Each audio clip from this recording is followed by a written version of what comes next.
There's a saying in Montenegro, where I worked recently as the Deputy Chief of Mission of the U.S. Embassy. U dobru je lako doba biti, na muci se poznaju junaci, which means that it is easy to do good in good times, but in times of adversity, we see true heroes. I think the last year and a half of extraordinary adversities due to the global pandemic have really highlighted the many heroes in the U.S. Foreign Service and the value of diplomacy for the American people. For example, in Montenegro, I worked with tremendous pride, side by side with dedicated Foreign Service officers who calmed panicked Americans not able to get home due to the closing of airspaces throughout Europe. We arranged special repatriation flights, negotiated safe passage for these Americans to get to the airport from throughout the lockdown country. All the while, we quietly worried about our own loved ones at home who might be vulnerable to the virus. To me, this is really American diplomacy in action. It is not glamorous. Arranging planes, buses, and police escorts is a far cry from the stereotypical image of pinstripe suits sipping champagne at cocktail parties. Indeed, more often than not, diplomacy to me is about late nights and early mornings, working hard, cultivating relationships with the people and the government of our host nations, devising strategies for win-win solutions to some of the vexing challenges that countries share in the world. Solutions that benefit U.S. national interests and the interests of American citizens. During my 22 years in the Foreign Service, I have visited American citizens in foreign prisons to make sure that they are treated fairly and humanely. I have negotiated market access and the lowering of trade barriers so that American companies can fairly compete and American workers can reap the benefits of selling their products and services in foreign markets like Russia and Taiwan. And on countless occasions, I have represented the American people in providing generous donations to communities in need, whether that's vulnerable Roma families displaced by the war in the Balkans in the 1990s, or sick children in Montenegrin hospitals. Generosity is part of who we are as Americans. Everywhere I have served, I've promoted this and other American values to foreign audiences, all the while being proud to represent the diverse and colorful mosaic of American society. That, to me, is the best part of being a U.S. Foreign Service officer. American diplomats proudly serve their country, the United States of America. It is our responsibility to protect our borders, to promote economic prosperity, and share American values abroad. In the practice of diplomacy, I often think about the type of future I want my children to have and the type of world I want them to live in. Well, in our work, we're doing all the right things to lay the foundation so they too have stability and security.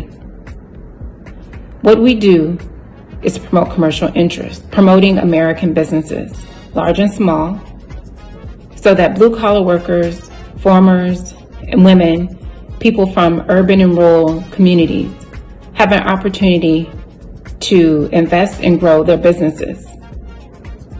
I also love working with youth abroad, because when we work with youth in Africa, Latin America, Asia, and Europe, we are giving them the tools, professional development tools, so that they can improve their country, that they can develop the right programs so that young people can thrive. And when other countries thrive, the United States prospers. I love the work we do, particularly in promoting American universities. By promoting American universities and encouraging international students to choose the United States as a destination of choice, we have historically, through diplomacy, helped promote and contribute nearly $40 billion to the American economy, creating 500,000 jobs. And we should continue to do so. We should continue to promote American businesses so that they too remain competitive and also are able to show our counterparts abroad best practices that improve and elevate the standard of human rights when it comes to labor issues. Now, one of my favorite quotes is by former President John Quincy Adams, who once said, "If your actions inspire others to dream more, to learn more, to do more, and become more, you are a leader." And that's what we are. The work we do in diplomacy is the work that promotes leadership for America and the global community, and it's to helping to create a better future for all American citizens by ensuring that our borders are safe, that people have jobs, and our kids have a future. I've worked for the department for 12 years, mostly in the Soviet Union, with tours in Moldova, Uzbekistan, Washington, Ukraine, and Afghanistan, in bilateral, not multilateral settings, so I'll talk about these. Over my career, I've worked to advance U.S. priorities in human rights, anti-corruption, judicial reform, and other fields to help societies overcome the consequences of their past, often their Soviet past. Some of these efforts have been more successful, while others have been undermined by our fundamental lack of understanding of the dynamics within the societies we attempt to change. And here, I think, is one of the key values we as diplomats can bring. Political life is governed by the stories people tell themselves and others. We function on the basis of which stories we accept. Too often, we accept stories reflexively and formulate policies on this basis, such as when we choose to accept polished, Western-educated interlocutors as trustworthy because they resemble us.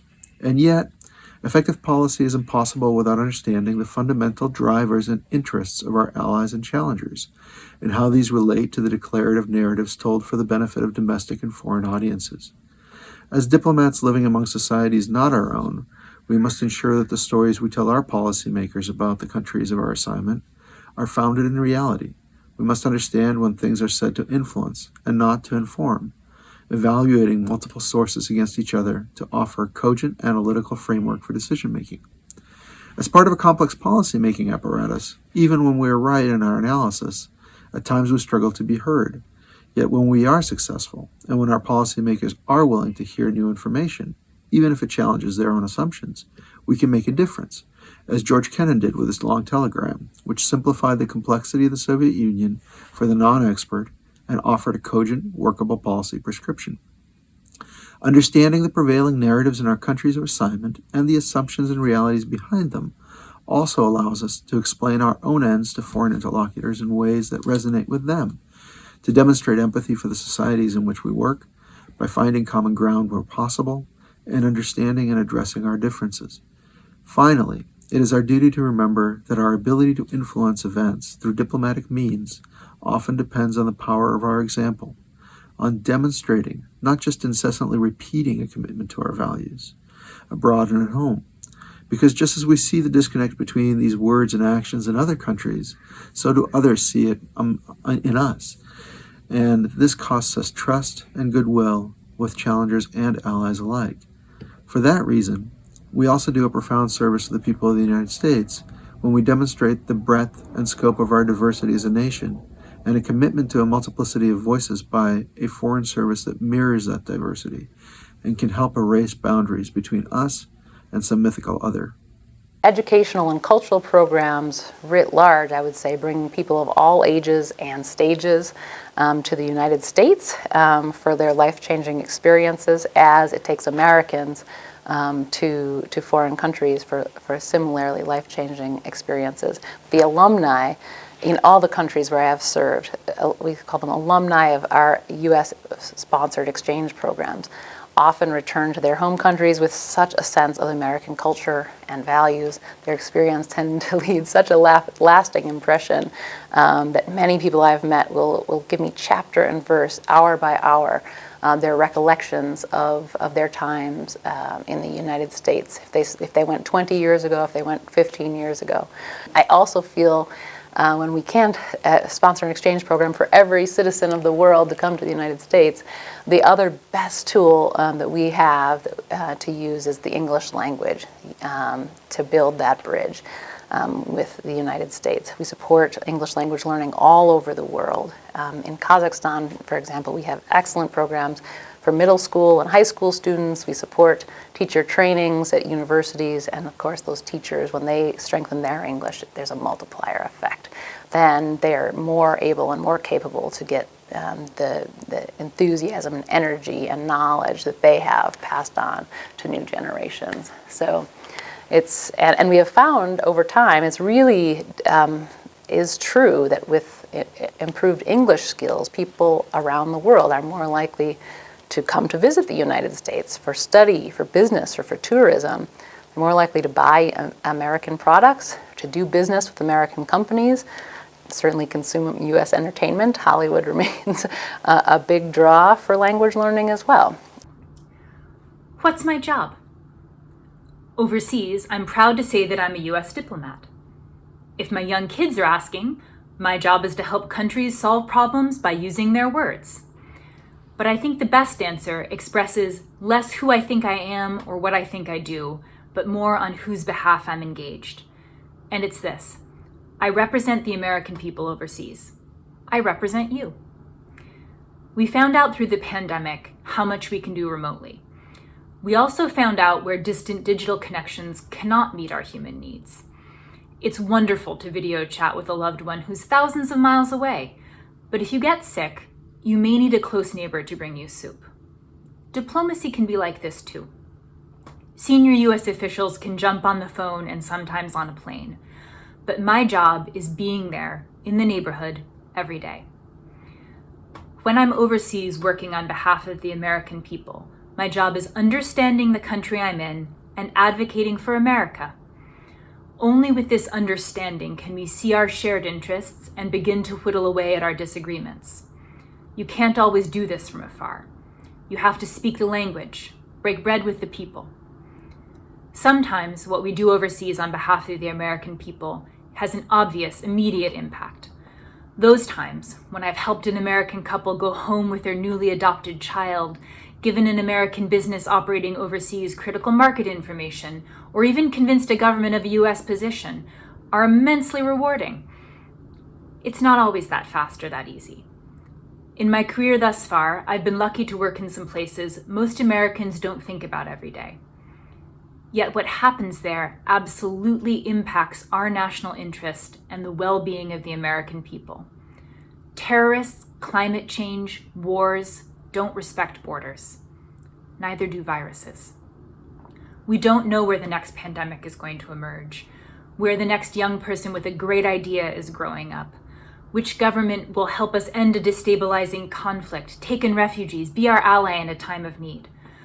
Our job is to see the opportunities, warn of the dangers, and most importantly, tend to the relationships. In your hour of need, you don't want to cold call a stranger. You want to talk to a friend, or at least understand your negotiating partner's position.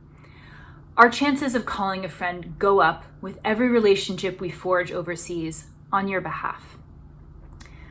Like so much relational work, what I do can sometimes feel invisible. Progress can be slow, setbacks inevitable. Yet, as anybody who works with people I think understands, you get back what you put in.